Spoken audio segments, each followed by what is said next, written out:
A couple in their 70s are found shot dead. The wife is said to have had a progressive illness. Details next.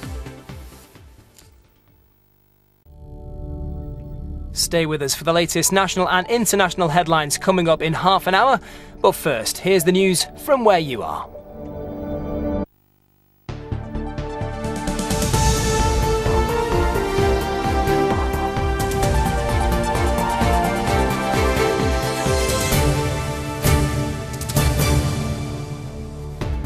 You're watching ITV News Central. On our programme tonight, a couple in their 70s are found dead at their home in Herefordshire.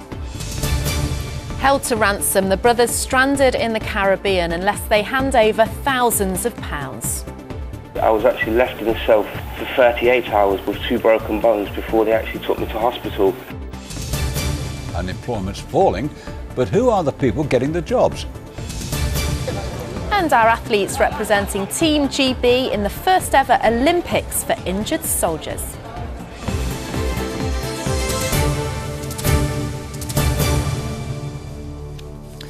Good evening. Tributes are being paid tonight to a couple in their 70s who were found shot dead at their home. Police say they were called to John and Anne Knott's home at Bosbury in Herefordshire after the family raised concerns. Residents said Mrs. Knott was known to have a progressive illness which proved challenging for the couple.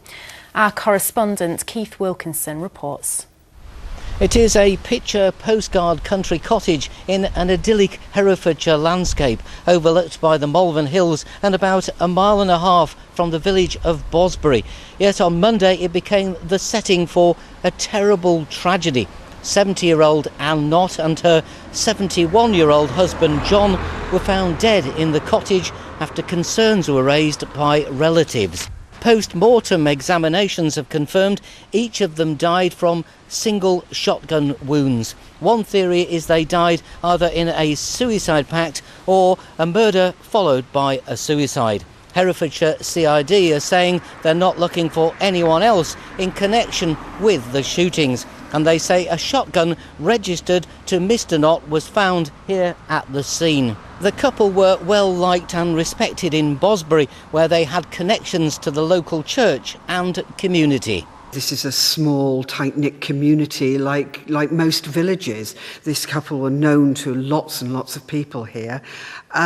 They are shocked, saddened, and what can you say? It's a very difficult situation, and the community are just holding this couple in their minds. Anne was suffering from a progressive illness that was only likely to get worse, which must have been very difficult for the couple. This is a very sad, tragic family incident and one that we're working with the family with in terms of understanding what and how things have happened. We're working very closely with the family to understand the background, which resulted in the very tragic circumstances that we discovered on Monday of this week. The police say there is no evidence at this stage of any third-party involvement, but to piece together what happened here, they want to hear from anyone who may have seen the couple in recent days, maybe to gauge their state of mind. Keith Wilkinson, ITV News. 2 brothers say they're being held to ransom after being arrested on holiday in the Caribbean. Damien Hyatt and Adam Heskey were in Antigua when a fight broke out in a bar in which a local man broke his leg. The brothers say they were defending themselves. They've been told they won't be free to leave the country unless they can find £60,000, a sum that today was reduced to 16. If they don't pay, they have to wait for a court date in October. Nancy Cole reports. It was meant to be 2 weeks in paradise, a year's worth of saving up for a dream family trip. But for Damien Hyatt and Adam Heskey from Colville, their holiday to Antigua has turned into a nightmare. 10 days ago, on a night out in the resort of St John's, the brothers say they were set upon by 3 local men who tried to rob them. I see 2 guys got my brother in a headlock, strangling him, just looked like they was trying to kill him. And then the next one has got a bar stool and he's just hitting him, so I've tackled him kind of and took the bar stool off him. Me or my brothers didn't physically attack anyone. Adam and Damien, who suffered a broken arm in the attack, were charged with injuring one of the men and spent 4 days in prison. We were so scared, threatening us, calling us names. One day it rained, and in the morning it was 2 inches deep of wee and the toilets overflowed. I've never ever seen this in my life. Back home in Leicestershire, the brothers' partners are trying to get them home. The pair had their passports taken away. They'll only be returned if they pay £60,000 in an out-of-court settlement. If not, they have to wait for a court date in October to appeal. The family's been told by the Foreign Office, which says it's providing consular assistance, their hands are tied. It's very hard. I'm very worried. I'm trying to support Adam at the same time, but we don't know the answers. We don't know when they're coming home. He's been bailed till the 9th of October and our baby's due on the 7th of October. So it's really stressful because we're thinking, is he going to miss the birth? There's been some legal developments overnight. They've tried to reduce this some now, but they're still asking for a significant amount of money that I don't think anybody would be able to pay, to be honest. Right now, both Adam and Damien are desperate to get home. They're trying to raise the funds themselves. We've had to beg every family member, we've had to beg every friend of a friend. We just want to get home, get off this island, see the birth of my daughter and try and continue our lives and forget this nightmare that we've been through. So we're going to have to pay the £16,000. For their partners, the sooner they're home, the better. Nancy Cole, ITV News. A teenager has died in hospital after being found injured on tracks near Birmingham New Street Station. The 18-year-old was rescued from the line in the early hours of last Thursday morning, along with a 30-year-old man who remains in a stable condition. Police believe both men may have fallen from a height, but say enquiries are ongoing. Police searching for 3 missing brothers from Sunderland have extended their search to cities including Birmingham. Remus Matlock, who's 15, seen on the right here, and his brothers Janko, aged 12, and David, 10, left their home in Sunderland on Monday and were last seen on CCTV at Newcastle Central Station. Police say they were also focusing efforts in London. An outbreak of Norovirus has been confirmed on 4 wards at New Cross Hospital in Wolverhampton. One of the wards is closed now to new patients. The movement of staff and patients currently on the ward have been restricted to prevent any further spread. Staff say none of the patients are seriously unwell from the outbreak. A soldier who lost both legs in Afghanistan has had his home burgled while he was away at a military rehabilitation centre. Chris Middleton's flat was ransacked as he was learning to walk on new prosthetic legs. Leicestershire police have arrested 4 men who are on police bail pending further inquiries. Bhavinder Sidhu reports. Chris Middleton is trying to move on with life after losing both his legs in a bomb blast in Afghanistan.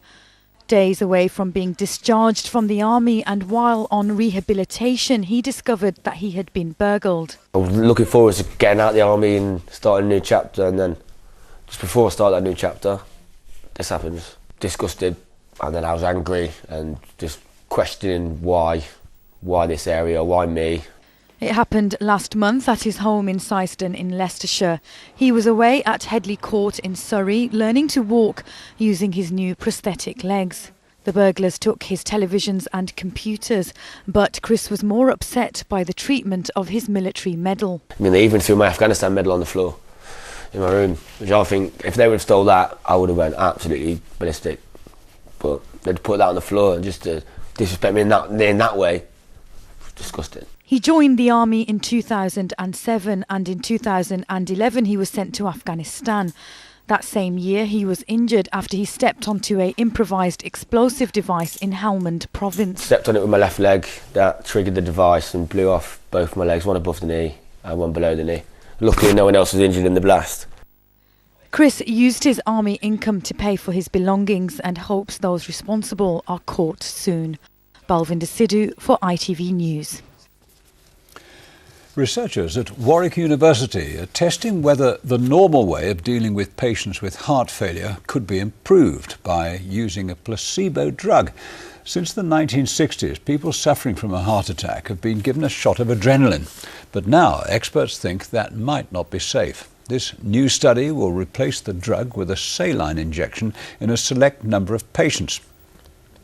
Really the problem here is that we don't know how safe adrenaline is to do in this situation, and the only way we can find out whether or not it is a safe drug, whether it improves outcome, is to do a study comparing it with a sham control, just a salty water injection. Now, superfast broadband is spreading across the UK and more people are using it.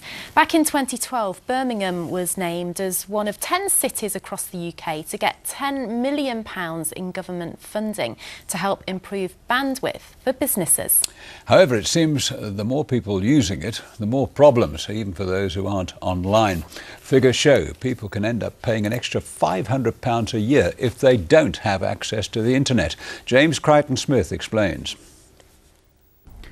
In an age where pens are being replaced by pixels, there are some who still prefer the old ways. Muriel is one of them. She has no internet, no online banking, no click and collect, and no price comparison sites. And that's costing her. It means no online discounts and no online-only offers. And despite its age, the well-established telephone is actually becoming more expensive. With my telephone bill, for one, if I was to go online, I'd save myself 23 or £22 a year. So, but they don't give you any choice. So they send me a paper bill because I prefer it, and I can see then that all the phone calls are correct. A lot of people my age give the banking and all that to their children, but I would like to be independent and use my right self or whatever. While Muriel admits the internet has a part to play and she's used it, there are 7 million people in the UK who haven't, and 3/4 of those are among the poorest 10% in society.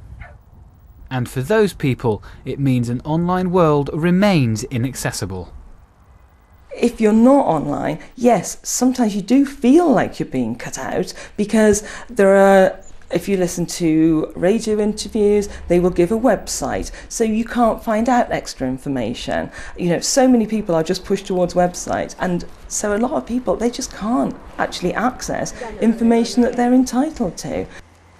As for businesses going paperless, some argue their green motives are actually driven by profit margin.